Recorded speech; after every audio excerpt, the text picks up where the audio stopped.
on One Nation, One Election. Please put your hands and with a round of applause, please welcome Pradnya Bhagat. अखंड महाराष्ट्र के आराध्य दैवत छत्रपति शिवाजी महाराज, मंचस्थ समस्त विचारवंत और एक उत्तम दिशा में आकार लेता हुआ संपूर्ण युवागण।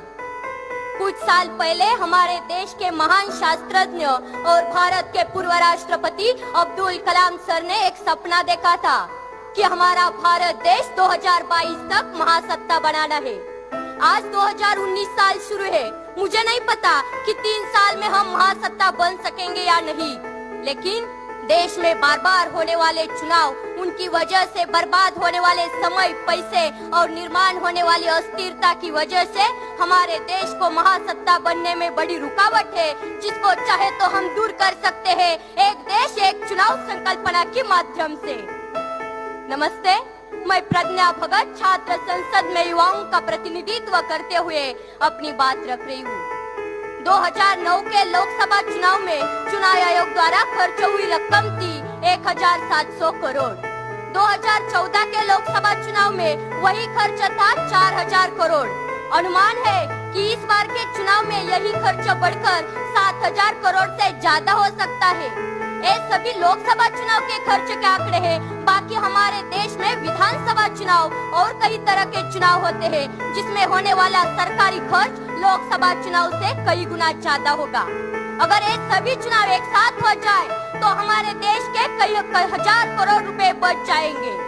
हमारे देश में जब विधानसभा चुनाव होते हैं तब देश के बहुत से केंद्रीय मंत्रीगण, यहाँ तक कि प्रधानमंत्री तक सब नेता अपनी अपनी पार्टी के लिए चुनावी रैलियों में जाते हैं, जबकि उन्हें 5 साल देश के लोगों की समस्याएं सुलझाने के लिए चुना गया होता है। हर साल ये विधानसभा चुनाव होते और हर साल ये मंत्रीगण अपना यही समय रैली में गवा देते हैं।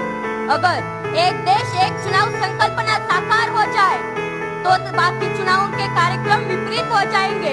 हमारा देश कई हजार करोड़ रुपए से बच जाएगा और 5 सालों में एक ही बार चुनावी रैलियों के लिए जाना पड़ेगा।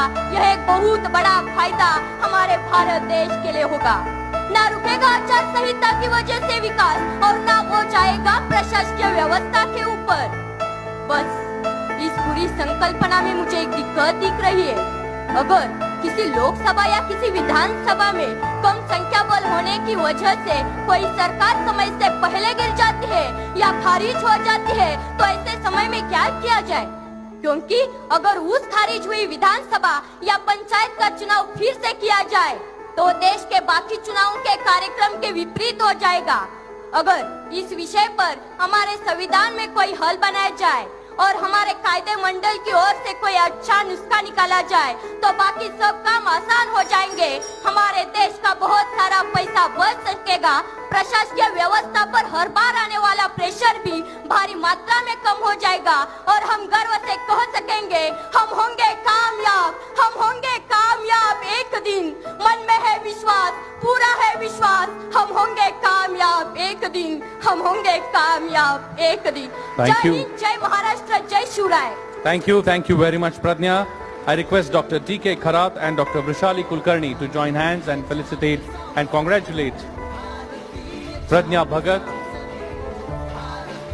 Congratulations, Pradnya, and thank you very much for putting your views on this very important topic in Indian Students' Parliament. A big round of applause, my friends, for Pradnya Bhagat.